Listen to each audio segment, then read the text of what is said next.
कल जो पैराग्राफ अंत में हुआ था वो खैर बहुत छोटा सा पैराग्राफ था और उसको पढ़ के ही आगे बढ़ेंगे, जिसमें कहा गुरुदेव ने, जहां रोग है वहां राग अनुराग कहाँ। द्वेष का देश देश को भी परदेश बनाता है। स्व का देश स्वदेश, पर के भाव ने परदेश का भाव दिया। आनंद में पर नहीं परम भाव है, परमानंद है। और पहले बात चल रही थी पिछले पैराग्राफ में, इससे पहले वाले में, ये पूंजी है शुभ कर्मों की, तो यह पूंजी इकट्ठी करनी है और अशुभ कर्म जो है वो ऋण के रूप में है, कर्ज के रूप में है, जिसको चुकाना ही प्राणी मात्र का फर्ज है। इसलिए और शुभ कर्मों की पूंजी बढ़ानी है। अगर वो अपना फर्ज नहीं निभाता है, जो अशुभ कर्म पहले के किए हुए हैं या अभी भी हो जाते हैं, उनको तो पूरा करना ही है। यानी जितनी भी नेगेटिविटी है उसको पॉजिटिविटी के द्वारा न्यूट्रलाइज करना ही है, नहीं तो मानसिक मर्ज यानी मानसिक रोग बढ़ता चला जाता है। और उसी बात को और ज्यादा स्पष्ट कर रहे हैं कि जहां पर मानसिक रोग लगा हुआ है वहां पर राग अनुराग की बातें नहीं होती, केवल द्वेष की बातें होती हैं। क्योंकि राग में भी कुछ अंशों में तो अनुराग होता ही है। राग अनुराग का ही स्थूल रूप है। देहबोध जहां आता है, स्थूल भाव जहां आता है, वहां पे अनुराग राग बन जाता है।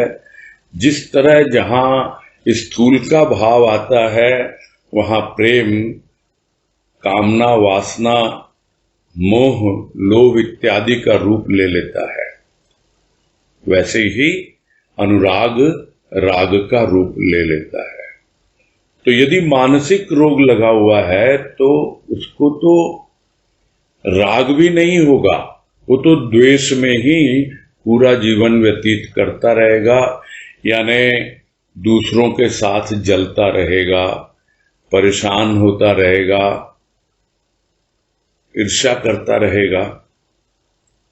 तो यह जो द्वेष का देश है, क्योंकि वो सबको दूसरा मानता, पर मानता है, और इसलिए जब इस धरा पर आया है जो उसका अपना ही देश है, उस देश को भी वो परदेश समझ बैठता है। तो एक है देश यानी यह धरा, यह पृथ्वी जहां वो आया है, किंतु इस देश में आकर भी उसने यदि राग अनुराग का तात्पर्य नहीं समझा, प्रभु से अनुराग नहीं किया, तो फिर कैसे उसे प्रेम की अनुभूति होगी, प्रभु के प्रेम की, और कैसे वो इस देश में रहते हुए, इस संसार में रहते हुए आनंद की अनुभूति कर पाएगा और स्वयं की ओर उसकी यात्रा हो पाएगी। वो तो रहते ही इस संसार को भी अपना पराया समझ लेता है कि भाई यहाँ तो 2 दिन का खेल है, कि 4 दिन की चांदनी फिर अंधेरी रात, फिर तो वापस चला जाना है यहां से। यही मान के वो चलता है और इस देश को पराया देश मानता रहता है। इसलिए उसकी यात्रा स्वयं की ओर बढ़ ही नहीं पाती है। स्वयं का जो देश है वास्तव में वही स्वदेश है।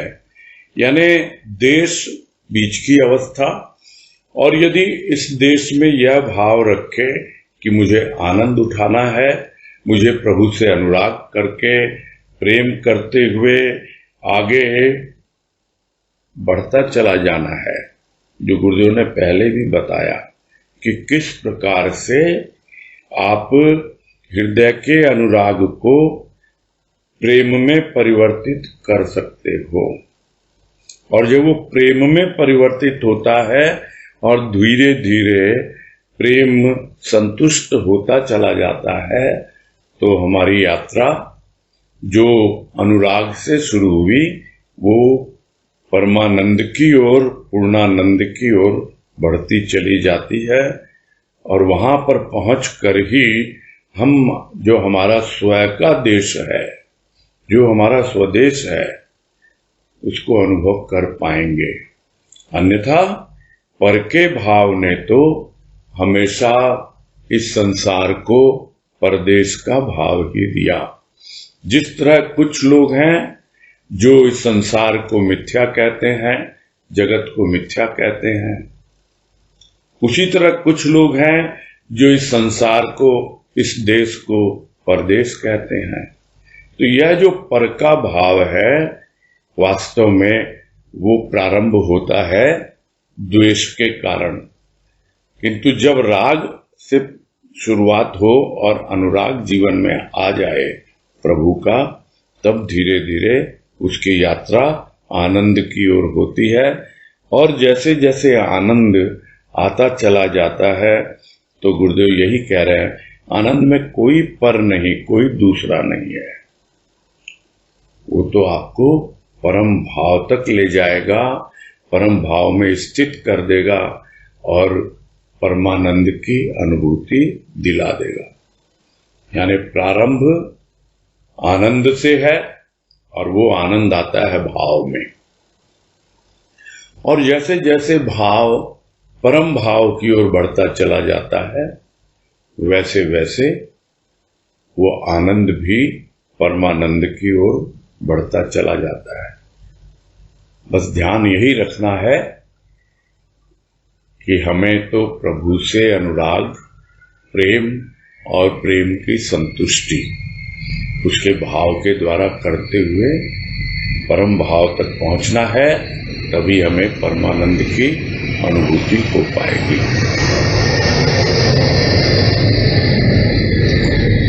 आज कह रहे हैं, आनंद की खोज तो कोई भाग्यशाली ही करेगा। काम में आनंद, धाम में आनंद, नाम में आनंद, सुबह शाम में आनंद, रात प्रभात में आनंद, कार्य कारण में आनंद, शयन जागरण में आनंद, मृत्यु जन्म में आनंद, लोक परलोक में आनंद, गीता भागवत में आनंद, श्रम विश्राम में आनंद, भोजन स्वाद में आनंद, गोकुल ग्राम में आनंद, गीता भजन में आनंद, कथा वार्ता में आनंद, घर बाहर में आनंद, ऋतु परिवर्तन में आनंद, सरिता सागर में आनंद, प्रेम की गागर में आनंद, अगर मगर में आनंद, डगर डगर में आनंद, भावना कामना में आनंद, नवीन प्राचीन में आनंद, केश वेश में आनंद, अर्जुन श्याम में आनंद, सीता राधा में आनंद, मीरा कबीर में आनंद, नानक जनक में आनंद, फूल सौरभ में आनंद, चंदन वंदन में आनंद, क्रंदन हास्य में आनंद, शत्रु मित्र में आनंद, विपत्ति संपत्ति में आनंद, गुरु शिष्य में आनंद, भजन भाव में आनंद, सरल गरल में आनंद, असल नकल में आनंद, स्वर्ग नरक में आनंद, धरा नभ में आनंद, वायु आयु में आनंद, काम राम में आनंद, धर्म कर्म में आनंद, नरम गरम में आनंद, रहस्य मर्म में आनंद, आनंद हृदय में आनंद, कानन शोभा में आनंद, शमन दमन में आनंद, श्रवण मनन में आनंद, देव दानव में आनंद,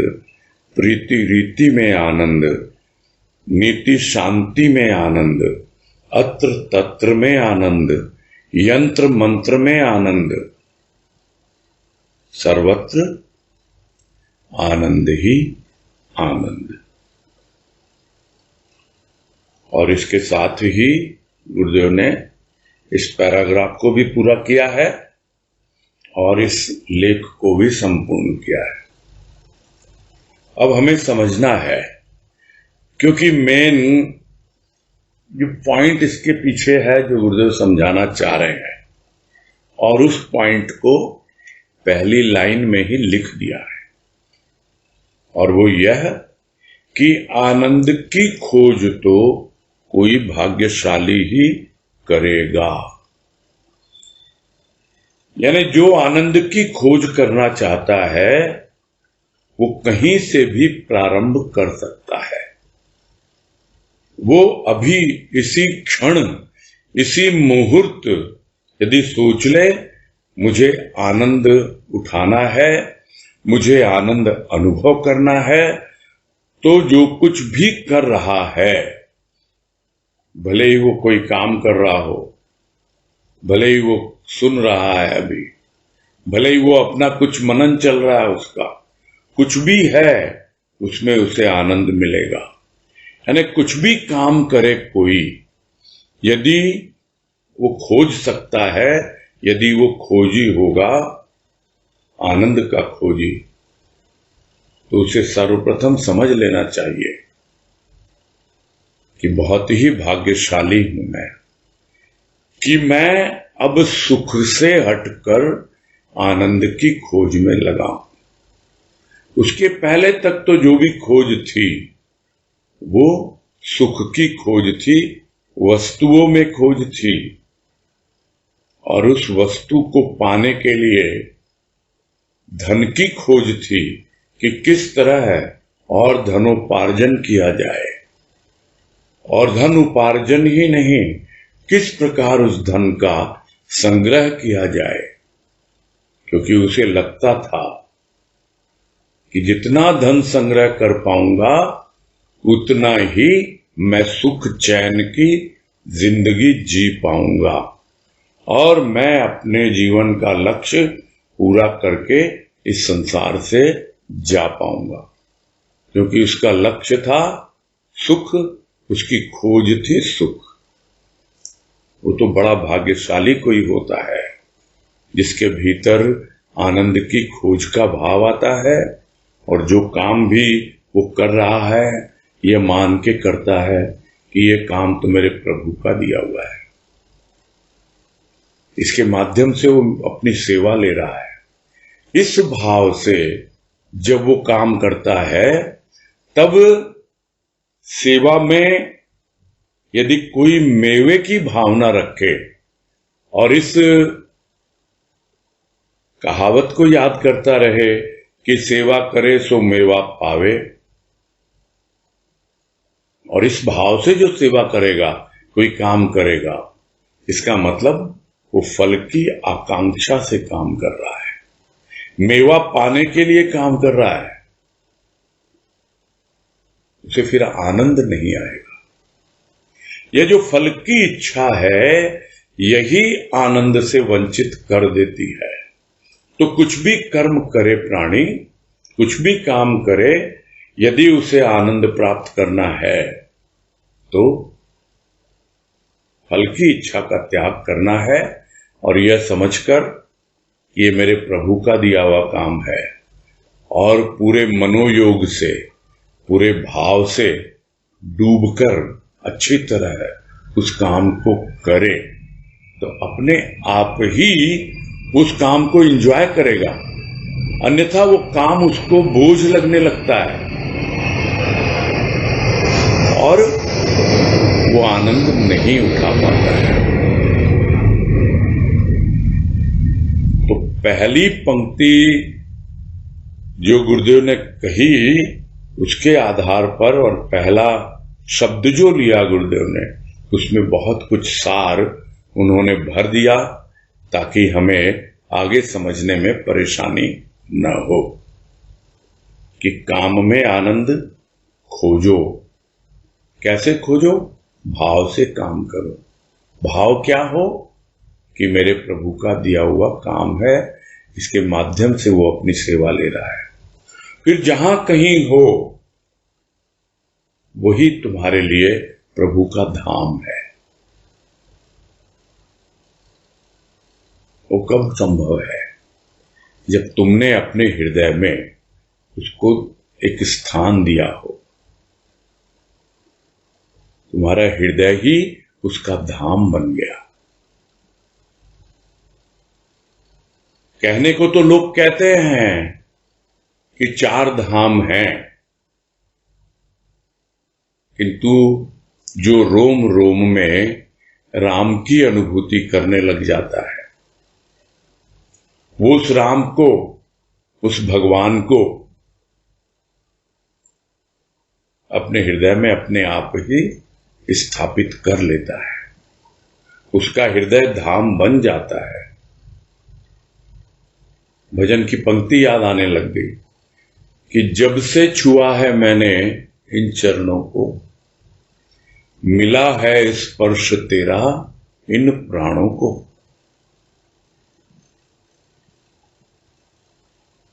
रमा ही हुआ था हर रोम में राम।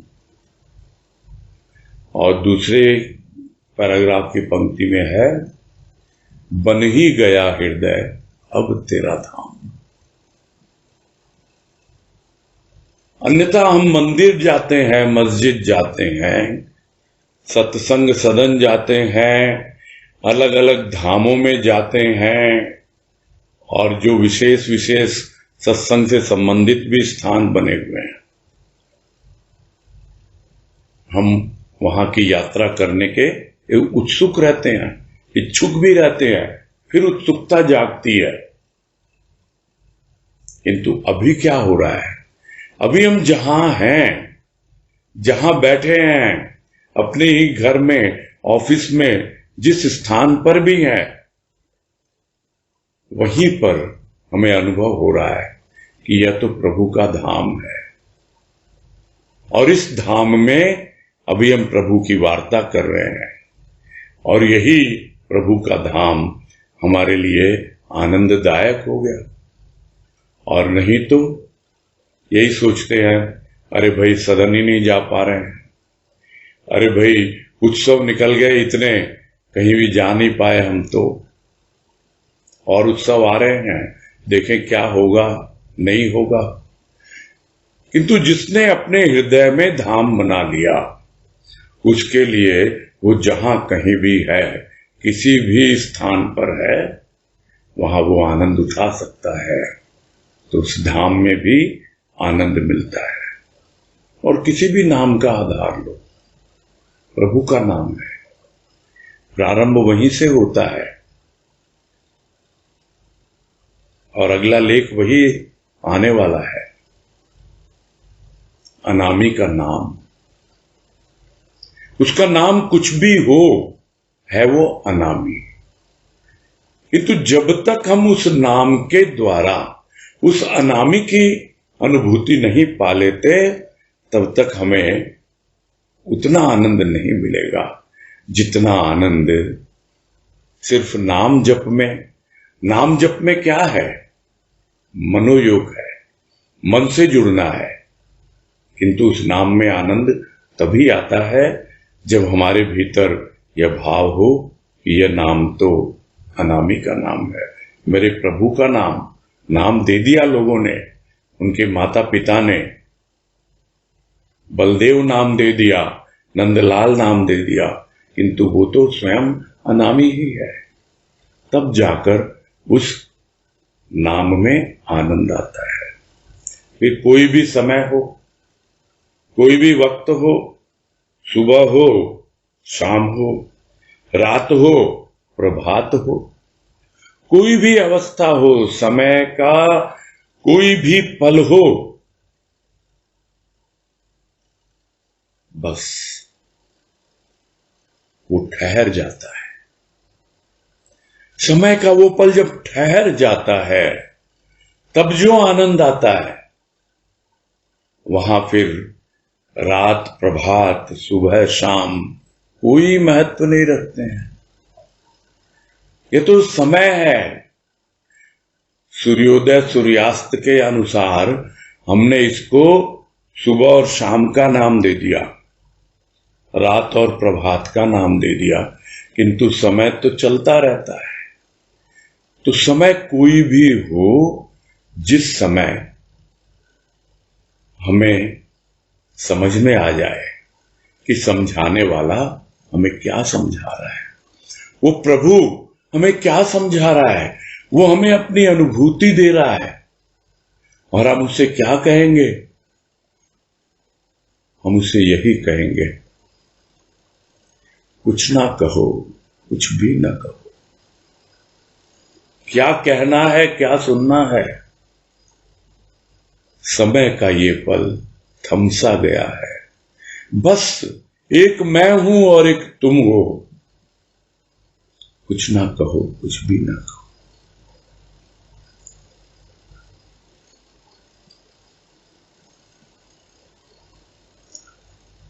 फिर मौन, वो आनंद, मौन का आनंद। किसी भी वक्त, कोई भी समय, कोई भी काल उस सत्य को बांध नहीं सकता, उस आनंद को बांध नहीं सकता कि वो आनंद सुबह में ही आएगा, कि सुबह उठने से पहले, जिसको कहते हैं लोग ब्रह्म मुहूर्त में आएगा। कभी भी आएगा, बस हमारे हृदय में उसका प्रेम हो, उसका भाव हो। समय थम जाता है, दोनों के दिल एकाकार हो जाते हैं, तब पता लगता है सुबह शाम में आनंद, रात प्रभात में आनंद, कार्य कारण में आनंद। नहीं तो हम ढूंढते रहते हैं, जो कार्य करते हैं, भाई इसका क्या कारण है? कोई कारण नहीं है, अकारण होते हैं सारे कार्य, अपने आप होते हैं।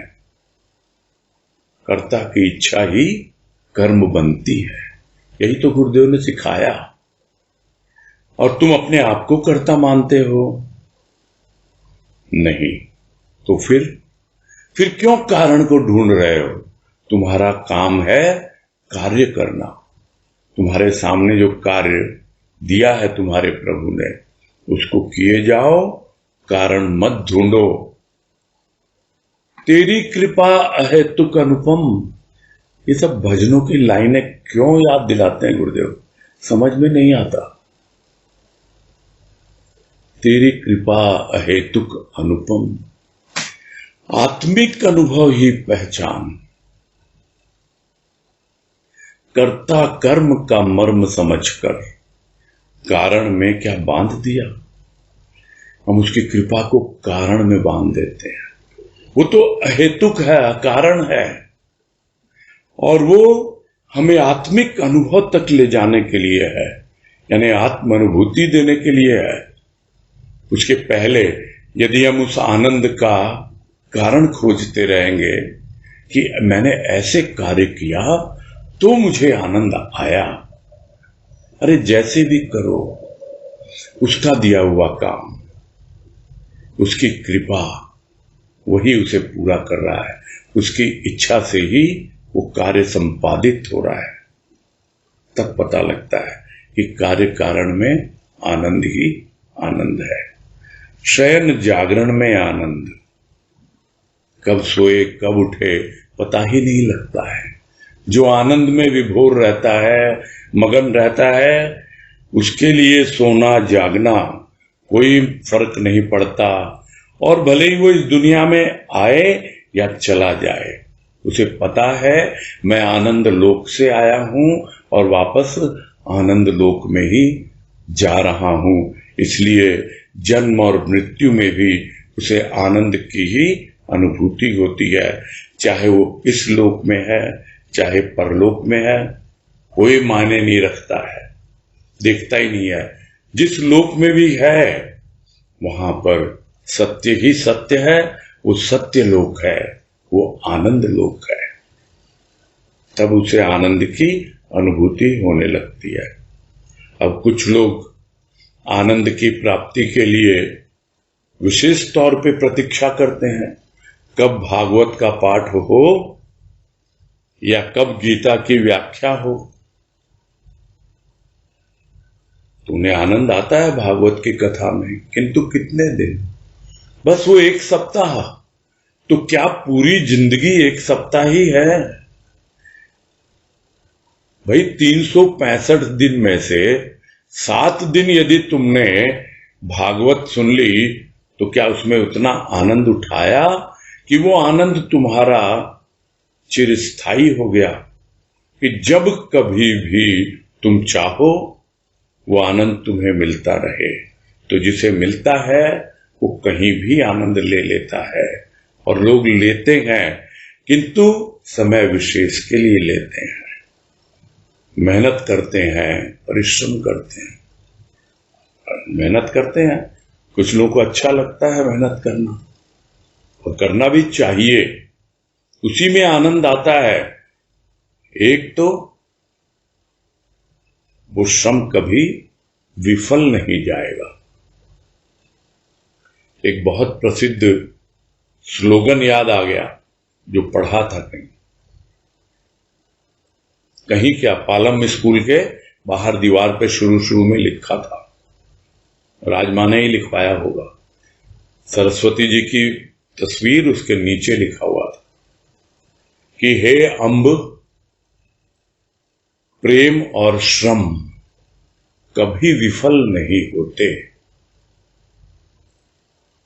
यानी जो भी पुरुषार्थ हम करेंगे वो कभी विफल नहीं होगा। उसी तरह जो भी प्रेम हम करेंगे प्रभु से वो कभी विफल नहीं होगा। किंतु हां, श्रम करने के बाद जो विश्राम मिलता है उसका अलग आनंद आता है। पुरुषार्थ किया, पूरी तरह से डूब के, अच्छी तरह से, जिसको लोग कहते हैं मैंने तो टूट के प्यार किया है, प्रेम तो किया है टूट के, क्या श्रम पुरुषार्थ किया है टूट के? पूरी तरह आई हैव गिवन माई 100%, और फिर रिलैक्स हो जाओ। फिर जो विश्राम का आनंद आता है वो उसकी कृपा लेके आती है। तब हम उसको कह सकते हैं, sir I have given my 100%, now it is your turn. तो वो क्या बोलेगा? आनंद उठा तुम, यही जीवन का आनंद है। कृपा करता जा रहा हूं, तू अपने ऊपर कृपा कर, श्रम करके, पुरुषार्थ करके, और फिर रिलैक्स होके, विश्राम करके।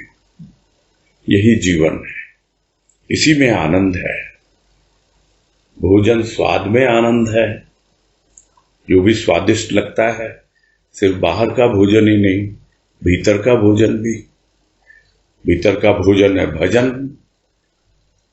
तो भजन में यदि स्वाद आए तब उसका आनंद अलग होता है, वो सूक्ष्म का आनंद है।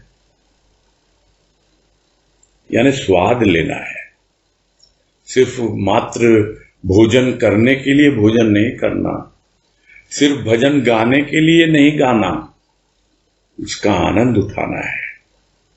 गोकुल ग्राम में आनंद, चाहे आप गोकुल जाओ या अपने ही गांव में हो, अपने ही घर में हो, जहां कहीं हो, वहां वो कृष्ण है, वहां उसकी लीला हो रही है, वहां वो रास रचा रहा है, वहां भी आप वही गोकुल का आनंद अपने ग्राम में उठा सकते हो।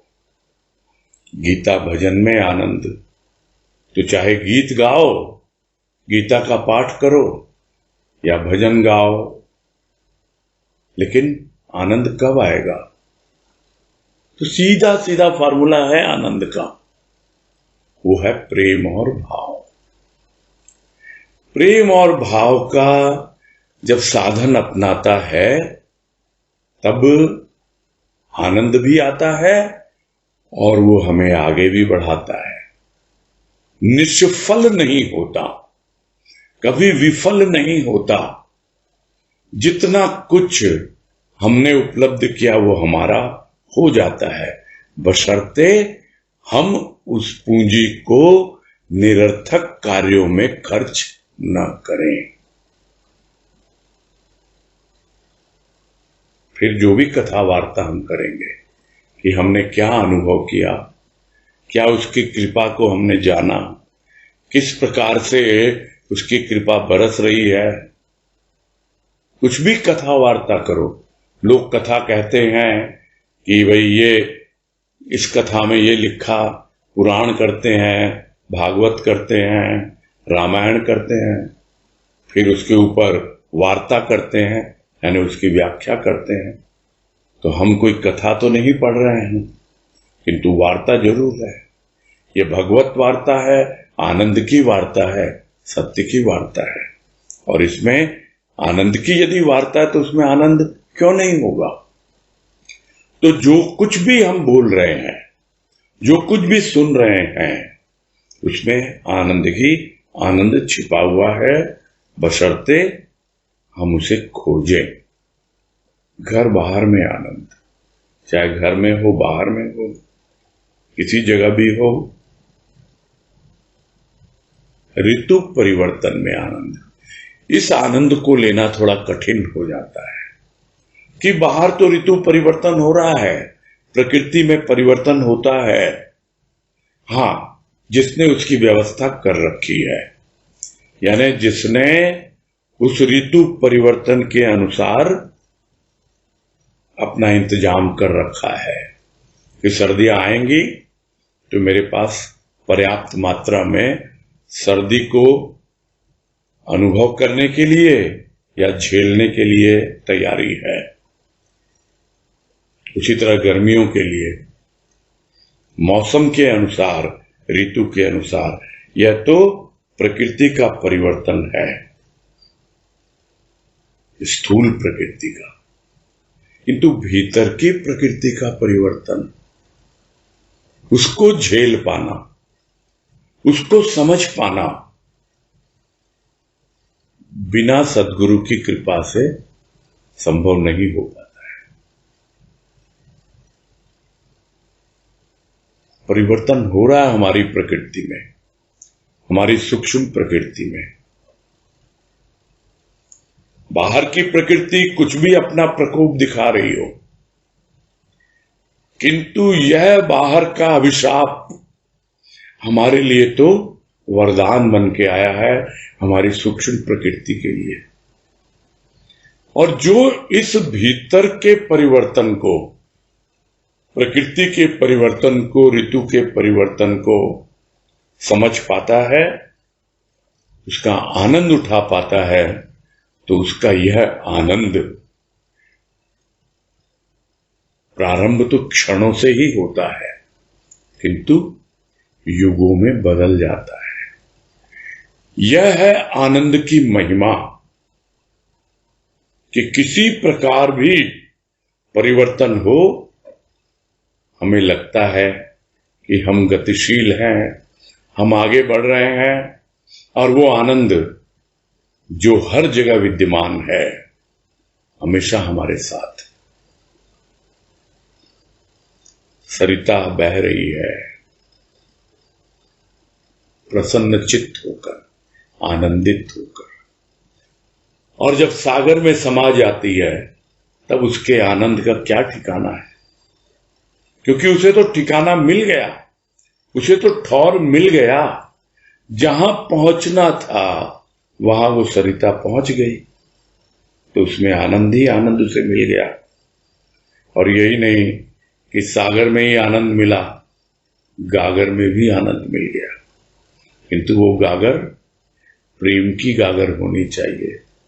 अपने अंतर घट में, छोटा सा हमारा घट है, छोटी सी हमारी गागर है, एक लुटिया है, उसमें भी यदि हम उस प्रेम के सागर को अपनी गागर में भर लें तो आनंद ही आनंद है। कुछ लोग कहते हैं भाई ऐसे करें कि ऐसे करें, टालम टोल करते रहते हैं, किंतु जो टालम टोल करते हैं उसको कोई समझाने वाला मिल जाता है और सही राह मिल जाती है, तो फिर या करूं कि ना करूं, कैसी मुश्किल आई। अब कोई मुश्किल नहीं है, उसकी मुश्किल हल हो गई। अब उसे अगर मगर में भी आनंद आने लग गया कि जब कभी असमंजस की स्थिति आएगी, वो राह दिखाने वाला मुझे सही राह दिखा ही देता है, दिखा रहा है। और जिस नगर में मैं जा रहा हूं और जिस नगर में भी मैं पहुंचूंगा, जैसी भी मेरी बाहर की यात्रा, अंतर यात्रा, सब में आनंद ही आनंद है। क्यों? क्योंकि मेरी भावना में आनंद, मेरी कामना में आनंद। पता नहीं ये सब कोई नई नई बातें हो रही है। जिसे गुरुदेव कहते हैं नया तो कुछ भी नहीं है, यहां सब तो अनादिकाल से है। तो फिर सब पुराना है। नए में भी आनंद, पुराने में भी आनंद। नया तो अपना अनुभव है, उसमें कितना आनंद है। पुराना जो गुरुदेव समझा रहे हैं, कभी पुराना नहीं पड़ता है। कहने को वो 70 साल पुराना हो सकता है, 50 साल पुराना हो सकता है, किंतु पुराना फिर भी नहीं है। दोनों में आनंद है, क्योंकि संतों की वाणी वो नित्य नवीन रहती है। और इसीलिए उसको प्राचीन नहीं कहते, उसको अर्वाचीन कहते हैं। हमेशा बिल्कुल ताजा तरीन बनी रहती है। किसी भी वेश में प्राणी रहे, किसी भी देश में रहे, कैसे भी उसके केश हो, कैसे भी सज रहा हो, संवर रहा हो, जीवन बिता रहा हो, हर अवस्था में आनंद ही आनंद। भले ही वो श्याम को मानता हो, भगवान कृष्ण को, और अपने आप को अर्जुन समझता हो, उसमें आनंद है। सीता राधा में ये इतनी बातें जो कह रहे हैं ना गुरुदेव, लगता नहीं कुछ छूट गया होगा। कि जहां लोग आनंद ढूंढते हैं लेकिन पा नहीं पाते, मिलता नहीं उनको आनंद। क्यों? क्योंकि वो खोज नहीं करते, वो ऊपरी खेलों में लगे रहते हैं। सीताराम कहेंगे, राधे श्याम कहेंगे, किंतु आनंद कहां है। मीरा और कबीर के भजन गाएंगे, किंतु आनंद कहां है। आनंद जिसको मिलता है उसको मिलता है। प्रश्न करने वाला करेगा आनंद कहां, और उत्तर देने वाला कह रहा है कि इतना ही नहीं, तुम नानक को मानते हो तो नानक में आनंद है। तुम जनक को मानते हो, जो राजा जनक, जो वैदेही होकर के जिसने पूरा राजपाट अपना संभाला, अपने आप को एक निमित्त मात्र माना। जैसा जीवन भी जियो तुम, आनंद ही आनंद है। फूल खिल रहे हैं, उसमें आनंद है। और यदि सौरभ फैल रही है तो और ज्यादा आनंद है। चंदन है, आनंद ही आनंद है। वायु लेके आएगी। यदि उसको थोड़ा घिस दो, वंदन के लिए इस्तेमाल करो, तो उसमें और आनंद आ जाता है, क्योंकि इस चंदन में वंदन शामिल हो गया। क्रंदन में रो रहा है, किंतु वो रोना क्या रोना है जो दुनिया के लिए रोता है। जब प्रभु के लिए रोता है उसमें आनंद की अनुभूति होती है। और जब प्रभु से मिलन की अनुभूति होती है, उसमें जो खुशी मिलती है, उसके आनंद का क्या वर्णन किया जाए। तो जो कुछ भी हमारा प्रभु के लिए समर्पित होता है, चाहे हमारे कार्य हो, चाहे हमारा भजन हो, चाहे हमारा रोना धोना हो, कुछ भी हो, उसमें आनंद ही आनंद है। यदि अपने शत्रु में भी हम यही सोचते हैं कि हमारा शत्रु नहीं है, ये तो हमें समझाने के लिए आया है कि देख तेरी यहां गलती है, तू समझ इसको, तब हम उसे धन्यवाद देंगे। मुंह से बोले या ना बोले, भीतर ही भीतर हम आनंद की अनुभूति कर पाएंगे।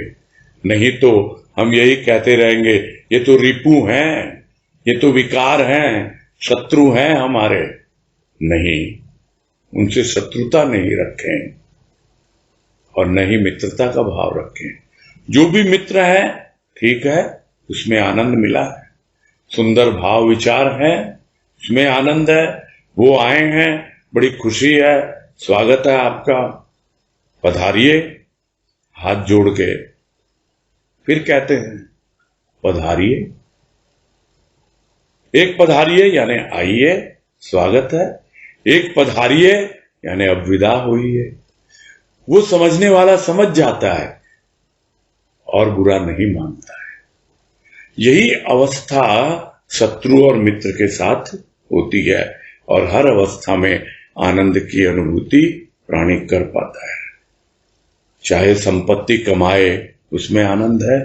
बाहर की संपत्ति, भीतर की संपत्ति, किस लिए? कि भाई कोई विपदा आ जाए, विपत्ति आ जाए, उसमें काम आएगी। आनंद ही आनंद है। गुरु शिष्य में आनंद खोजता है कि भाई मुझे तो आनंद मिल गया, अब इसे भी आनंद मिले। और शिष्य गुरु में आनंद खोजता है। किंतु वास्तव में गुरु को यदि आनंद की अनुभूति हो चुकी है तो उसमें कोई संदेह नहीं कि शिष्य को भी आनंद की अनुभूति होगी ही होगी। इसलिए गुरु में भी आनंद है, शिष्य में भी आनंद है। भजन में आनंद तो है ही, किंतु यदि भाव से गाएं उसे तो कितना आनंद है। जो सरल लगता है उसमें तो आनंद है, जो कठिन लगता है, गरल समान विष समान, उसमें भी आनंद है। जो पहले गुरुदेव ने कहा यदि संख्या भी दवा बन सकता है तो फिर विष भी अमृत बन सकता है, वो भी आनंद दे सकता है। बस शोध करना है, खोज करना है। एक शोध करना, शुद्ध करना, एक शोध करना यानी खोजना। तो खोज जब आनंद की होती है तो अपने आप ही सब में आनंद की अनुभूति होने लगती है। ये असल है या नकल है? हो सकता है नकल हो, किंतु उसे पता है कि असल क्या है, तभी तो नकल की पहचान होती है। और उसे मालूम है कि असल तो आज है, नकल तो कल है। ये कल रहेगा नहीं, क्योंकि ये नकल है। असल तो आज है, ये नकद है। ये अभी यही आज है, कल उधार तो कल होगा। लिखा रहता है ना, आज नगद कल उधार। तो असल तो आज है, जो अभी इस मुहूर्त अनुभव हो रहा है वो असल है। नकल तो कल में है। टालते रहते हम, कल कर लेंगे, कल कर लेंगे। हमें असल की पहचान नहीं है, इसलिए लगता है। तो लेकिन आनंद लेना है, उसमें भी है कुछ ना कुछ। वहीं से शुरू करेंगे, उसमें क्या असल छिपा हुआ है। भले ही 2 ग्राम सोने से बना हुआ जवाहरात हो, आभूषण हो, उसमें सोना तो है ही ना। पीतल को तो सोना नहीं कह रहा है ना सामने वाला। बस यही सीखना है जीवन में, नकल में भी असल ढूंढ लेना है। लेकिन उसके लिए क्या चाहिए? उसके लिए चाहिए अकल। वो अकल जब आने लगती है, बुद्धि जब आने लगती है, और वो आती है खोज से, आनंद की खोज से, तब सब में आनंद मिलने लगता है। चाहे स्वर्ग है या नर्क है, कैसे भी हैं हम तो आनंद में हैं। तुम घूमते रहो स्वर्ग और नर्क में, हम तो आनंद की दुनिया में हैं। हम भले इस धरा पर हैं, इस जमीन पर हैं, चाहे हम नभ में हैं, आकाश में हैं। यानी कोई स्थान गुरुदेव ने छोड़ा नहीं है, और यही समझाने की कोशिश कर रहे हैं कि हर जगह आनंद है। तुम्हारी आयु वायु में बीत रही है, आनंद उठाओ। तुम काम कर रहे हो, लेकिन राम को भी याद रखो, काम का आनंद उठाओ। राम तो है ही आनंद में रमा हुआ। जो भी धर्म कर्म है उसमें आनंद, चाहे नरम है चाहे गरम है, उसमें आनंद। तो इन सब बातों का सार क्या है? सार यही है कि कहीं कोई रहस्य नहीं है। बस जो तुम्हारे मर्म को स्पर्श करता हो, यानी जो भी कोमल भाव तुम्हारे हैं, कठोरता काम नहीं आएगी। आनंद उठाने के लिए रहस्य को समझना है, रस लेना है और मर्म तक पहुंच जाना है। वही आनंद आनंद है। आनंद हृदय में आनंद, यानी आनंद यानी मुख। चाहे चेहरा देखो अपना, चाहे झांक के देखो, चाहे प्रभु की मूरत देखो या अपनी सूरत देखो, आनंद ही आनंद लगता है। क्योंकि वो प्रभु की मूरत वही तो हृदय में बैठी है और वही तो इस सूरत से प्रकट हो रही है। कितना आनंद आता है जब एक भौतिक स्थूल दर्पण को यह समझता है कि ये गुरु मुझे दर्पण दिखला रहा है मेरा हृदय बनकर। का आनंद शोभा में आनंद है, क्योंकि किसी भी उद्यान उसकी शोभा है, बिना आनंद के उसकी शोभा नहीं बनती है। चाहे इंद्रियों का दमन करें, चाहे मन का शमन करें, आनंद पकड़ के रखेंगे तो हर जगह आनंद ही आनंद है। खोजा, पकड़ में आया, फिर उसको साथ लेकर के आगे बढ़ते रहे। श्रवण किया, जो भी प्रभु की वाणी है, जो कुछ भी उसकी चर्चा है, उसकी वार्ता है, श्रवण किया, उस पर मनन किया, दोनों में ही आनंद है। देव में, दानों में भी आनंद होता है। इतना आसान नहीं है, किंतु फिर भी हमारे भीतर ही वो देव है, हमारे भीतर ही दानव है। जो अभी विकारों की बात आई, उसी तरह हम समझ सकते हैं कि किस प्रकार देवत्व और जो भी असुर जो भाव है उसमें आनंद की अनुभूति हो सकती है। रीति है, दुनिया की रीति होगी, किंतु हमारी रीति क्या है? हमारी रीति तो प्रीति है, और उस प्रीति में कोई रीति हो या न हो, हम तो उसका आनंद उठा रहे हैं। और यदि कोई नीति है भी कि ये नीति रीति है प्रीत करने की, नहीं, हम तो भाई शांति से जीवन व्यतीत करते हैं, इन सब में उलझते नहीं हैं। हमारा काम प्रभु से प्रीति है, न हम रीति जाने न रीति जाने। उसमें आप आनंद उठा रहे हो, अच्छी बात, हम भी उठा लेंगे, किंतु हमें तो शांति में ही आनंद मिल रहा है। अत्र तत्र में आनंद, यानी यहां वहां सब जगह है, कोई जगह खाली नहीं है आनंद से। कुछ लोग मंत्र के द्वारा यंत्र बनाते हैं ताबीज आदि के रूप में और कहते हैं ये तो मंत्र सिद्ध है, आप इसे धारण कीजिए, आपको आनंद ही आनंद मिलेगा। किंतु जिसके भीतर उस ताबीज का बीज आ गया और वो बीज मंत्र जिसने पकड़ लिया, उसके लिए तो सब पूरा शरीर यंत्र है, स्थूल यंत्र है। यह पूरा सूक्ष्म मन बुद्धि चित्त अहंकार यह यंत्र है। सब कुछ उसके लिए उस मंत्र के आधार पर, उस बीज के आधार पर, बीजक के आधार पर, बीज मंत्र के आधार पर चलता रहता है। और उसकी यात्रा कहाँ है? उसकी यात्रा है तंत्र की ओर, स्व के तंत्र की ओर, ताकि वो स्वतंत्र हो जाए, स्व के तंत्र तक पहुंचकर हमेशा हमेशा के लिए बंधन मुक्त हो जाए। और उसी में आनंद ही आनंद है, क्योंकि सर्वत्र आनंद ही आनंद है। बस यही संपूर्ण करते हैं और इसके साथ यह लेख भी संपूर्ण होता है। और जैसा शुरू में कहा गया बीच में कि कल से लेख आरंभ होगा अनामी का नाम, जो आनंतरण पुस्तक में है।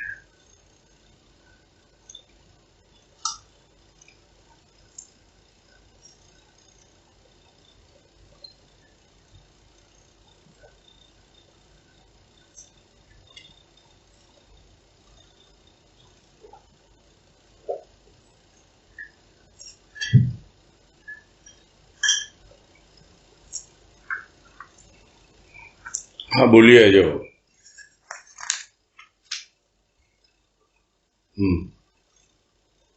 प्रणाम भैया। हाँ नमस्कार, बोलिए।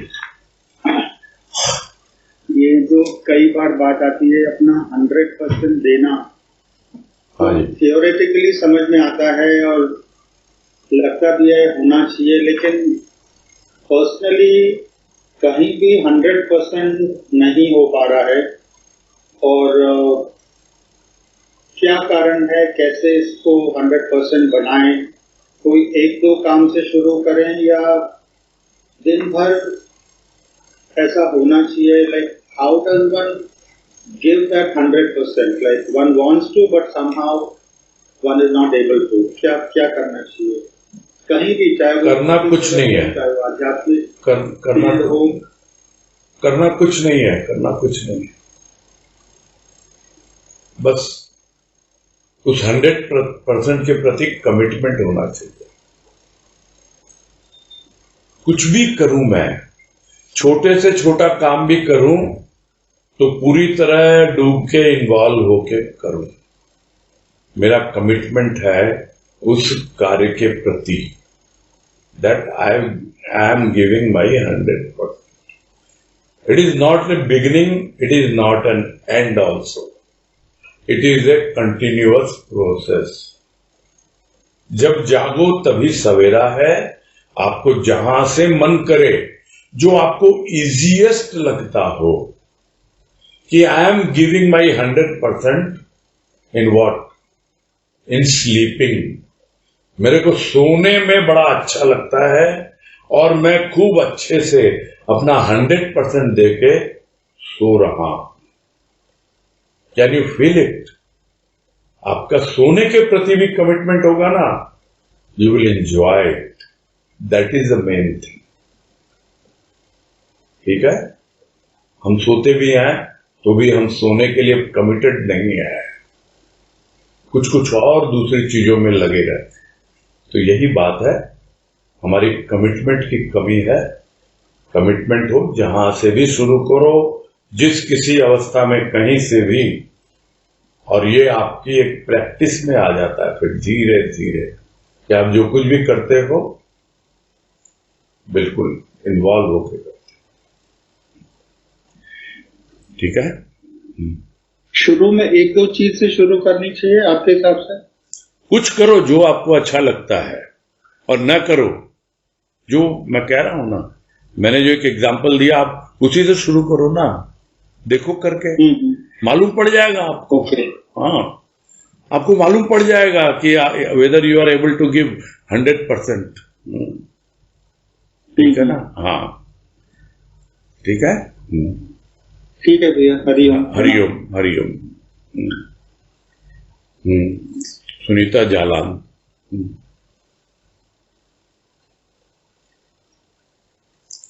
हरिओम भैया, प्रणाम भैया। हाँ हरिओम, बोलिए।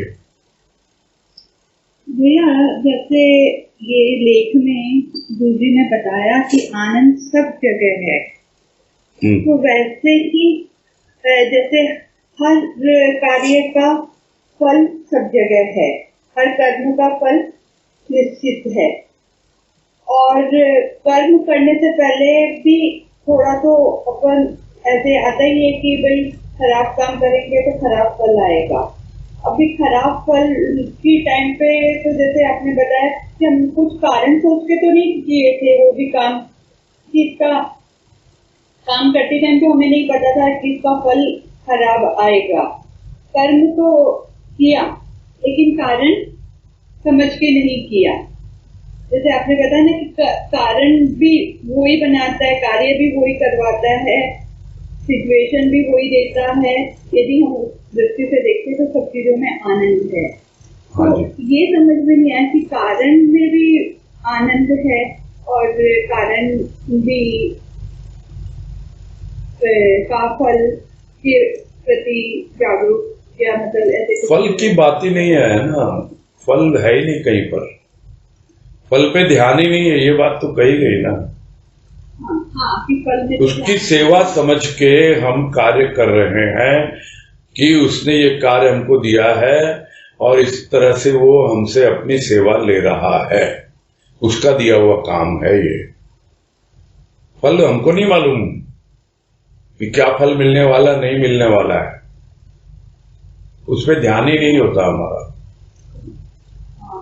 हाँ, तो आप तो बेसिकली जहां से शुरू कर रहे हो वो सोच ही गलत है ना, कि हमारा ध्यान तो फल पर है पहले, कि गलत ना हो जाए। अच्छा हमको चाहिए है, इसका फल तो हमको अच्छा चाहिए, तो आपका ध्यान तो फल पे आ गया ना पहले ही। लेकिन जैसे सत्य से रिलेट, ऐसे तो सब जगह सत्य है, ऐसे सब जगह आनंद है, लेकिन फिर भी कहीं ना कहीं अपन को ये तो रहता ही ना, भी सत्संग करेंगे तो सत्संग का तो सत्य का फल है, ये तो सत्य ही देगा। तो पता नहीं, मैं तो ये मान के चलता हूं कि जो फल की इच्छा से सत्संग करते हैं बहुत लोअर लेवल के हैं, बहुत नीचे धरातल पर है। वो सत्संग फल देता है, दैट इज ओके, लेकिन हम सत्संग कर रहे हैं, पूरी बात समझिए, सत्संग फल देता है, दैट इज ओके, लेकिन मैं सत्संग कर रहा हूं फल पाने की इच्छा से। सेवा जो करता है उसको मेवा मिलता है, ओके, किंतु मैं सेवा इसलिए कर रहा हूं कि मुझे मेवा मिले, दैट इज नॉट करेक्ट। मुझे सेवा करने में अच्छा लगता है, आई एंजॉय इट। एंजॉय क्या है? आनंद आता है, आनंद पे फोकस करना है, फल पे नहीं, मेवे पे नहीं करना है फोकस। सेवा करते हुए जो आनंद आ रहा है उस पे फोकस करना है। और वो आनंद कहां से आ रहा है? क्योंकि आप उसको डूब के एंजॉय कर रहे हो, रस मिल रहा है आपको, उस काम को आपको करते हुए लीन हो रहे हो उसमें, इसलिए। समझ में आ रही है ना बात? हाँ, ये बहुत सिंपल तरीका है आनंद उठाने का।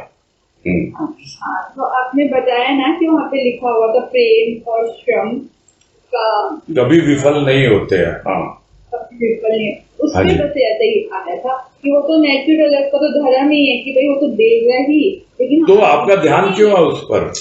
आपका ध्यान तो प्रेम और श्रम पे होना चाहिए। आपका फल पे होना ही नहीं चाहिए ध्यान। होंगे नहीं विफल, मालूम है नहीं होंगे विफल, लेकिन हमको उससे मतलब ही नहीं है, हमको कर्म फल से कोई मतलब नहीं है। ठीक है ना? नेक्स्ट।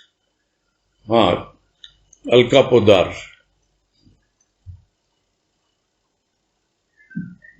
प्रणाम भैया। हाँ नमस्कार, बोलिए।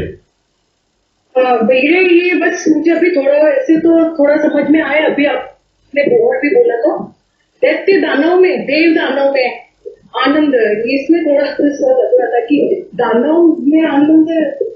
वो जो खोजता है ना, जो खोजता है उसको वहां भी मिल जाता है। विभीषण को राक्षस कुल में पैदा होकर के भी राम मिल गया, मिल गया कि नहीं राम? फिर मतलब सत्य की खोज थी। हाँ जी, हाँ, जो खोजता है उसको मिल जाता है, खोजता है उसको मिल जाता है। हाँ जी, हाँ जी, यही है बात। धन्यवाद। हाँ धन्यवाद। हाँ ठीक है, तनुश्री।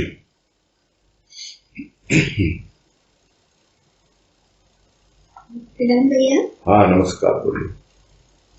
ये जो लास्ट पैराग्राफ में गुरुदेव ने इतने सारे एग्जाम्पल दिए, हाँ, तो एक तरह से गुरुदेव यही बताना चाह रहे हैं कि कहाँ नहीं है आनंद। हाँ जी, हाँ जी, टाइटल है कि आनंद कहाँ, मगर ऐसी कोई जगह नहीं है जहाँ आनंद। जी हाँ, यही बताना चाह रहे हैं।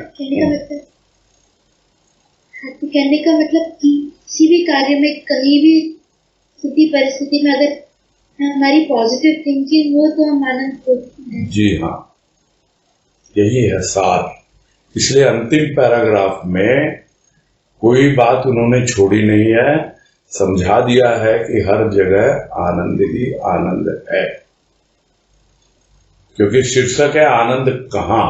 प्रश्न करने वाला प्रश्न कर रहा है आनंद कहाँ, और गुरुदेव उत्तर दे रहे हैं कहाँ नहीं है आनंद। खोजी होना चाहिए। आनंद की खोज तो कोई भाग्यशाली ही करेगा। इस पंक्ति से ही तो शुरू किया ना पैराग्राफ। तो जो खोज करता है आनंद की, उसको आनंद मिल ही जाता है। स्वाभाविक है, जिसको खोजोगे वही तो मिलेगा ना।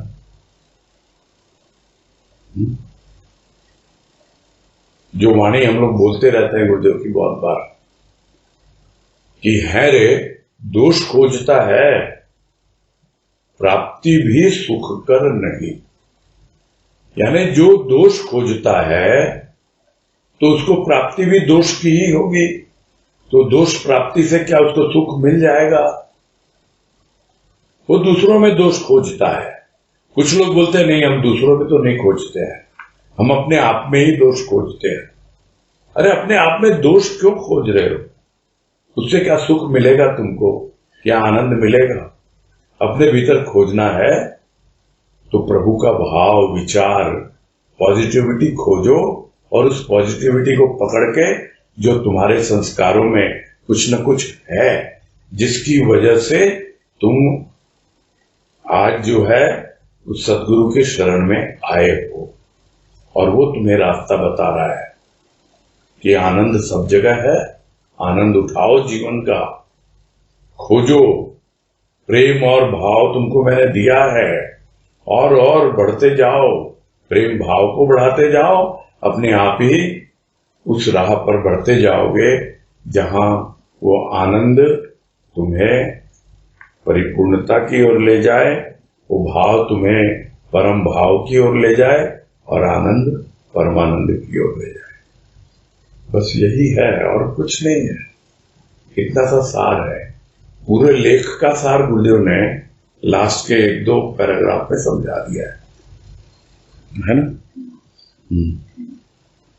ठीक है भैया, प्रणाम। हरिओम। हरिओम हरिओम। हाँ, अभी चलो कर लेते हैं। अब पूरा हो रहा लेख सुधा तुलस्याम। हाँ बोलिए। प्रणाम भैया। हाँ नमस्कार, बोलिए। इस लेख में 2 दिन पहले बात आई थी, तो समझ में तो थोड़ी तो आई है। जीवन का सार आनंद, आनंद की प्राप्ति आपने कहा था, तो समझाते हुए, और ये बात आई थी पूर्णानंद की प्राप्ति के बाद पूरी होती है जीवन यात्रा। तो इसको समझना मतलब जैसे पूर्णानंद की जीवन यात्रा से तात्पर्य मतलब जब तक हम पूर्ण आनंद तक नहीं पहुंचते तब तक हमारी जीवन यात्रा मतलब कंटिन्यूस आना और जाना चलता है। हाँ जी, हाँ कि एक जीवन, हाँ जी, चलता रहेगा वो। अच्छा, चलता रहेगा। हाँ, इस जन्म में हो जाए, इस जन्म में हो जाए बहुत अच्छी बात। और इस जन्म में नहीं हो तो फिर आना पड़ेगा दोबारा से, है ना? ठीक है, वही बस। हाँ, उस पे था बस कि पूर्ण था। हाँ, समझ में। प्रणाम। हाँ, हरिओम। क्या ले, क्या इनको बहुत देर कर दी? शकुंतला भाई, अब मना करेंगे तो वैसे अच्छा नहीं लगेगा। सॉरी भैया, सॉरी। बोलिए बोलिए। पूछू भैया? बोलिए, जल्दी से बोलिए। हाँ, ये कल का है भैया, कल का है। बोलिए। सत्य और मिथ्या का विवाद अच्छा नहीं। हाँ जी। विवाद बुद्धि का खेल, आनंद ब्रह्म का मेल। आनंद ब्रह्म की स्थिति मिथ्या। फिर से बोलूं? सुन लिया मैंने, और वो मैंने पैराग्राफ भी निकाल लिया है, और हाँ? सत्य मिथ्या के ऊपर बहुत कुछ समझा दिया। इसीलिए यही कह रहे हैं कि आप विवाद में मत पड़ो। विवाद जो है वो बुद्धि तक ही रहेगा, और जो आनंद जो है वो तुम्हें और आगे ले जाएगा। ब्रह्म से तुम्हारा मेल ही नहीं करवाएगा, ब्रह्म में तुम्हें स्थित कर देगा। अन्यथा तुम मिथ्या में ही लगे रहोगे और कल्पनाओं में ही खेलते रहोगे, सत्य को समझ ही नहीं पाओगे, अनुभव ही नहीं कर पाओगे। आप फिर से ये पैराग्राफ दोबारा हुआ था कल। सत्य और मिथ्या का विवाद अच्छा नहीं, मतलब अच्छा नहीं है, क्योंकि बुद्धि में बुद्धि का खेल, आनंद ब्रह्म का मेल। हाँ, बुद्धि में ही लगे रहोगे ना आप फिर। यदि विवाद में लगे रहोगे, लगे रहोगे। हाँ जी, बस अच्छा। उससे आगे बढ़ ही नहीं पाओगे आप। ये आपके पास रिकॉर्डिंग आती है तो फिर सुनना। ये 2 बार हुआ है, कल भी हुआ है, परसों एंड में हुआ और कल के शुरू में हुआ, 2 बार हुआ है ना? अच्छा, उसके मेरा ध्यान नहीं गया हुआ भैया कभी। नहीं, आप अब ध्यान देना ना, अब आप ध्यान देना, आनंद ब्रह्म की स्थिति, रिकॉर्डिंग सुनना, नहीं तो ब्रह्म की स्थिति मिथ्या। हाँ, वो ब्रह्म की स्थिति है ना, मिथ्या नहीं है। मिथ्या के आगे लाइन है पूरी, मिथ्या कल्पना की गति, कल्पना की गति है मिथ्या। अच्छा, ब्रह्म, आनंद ब्रह्म की स्थिति है, ब्रह्म की स्थिति, ब्रह्म की स्थिति है, मिथ्या नहीं है। मिथ्या कल्पना की गति है। यानी आप कल्पना में आगे बढ़ते जाओ, यानी झूठा जीवन जी रहे हो आप, कोई अनुभव तो मिल ही नहीं रहा आपको। जी जी जी, हाँ, मिथ्या जीवन है वो। ठीक है, हरिओम भाई, हरिओम, हरिओम, हरिओम, हरिओम। ठीक है, फिर पूरा करते हैं। हरिओम दादी। हाँ, हरिओम, हरिओम सबको हरिओम, सबको।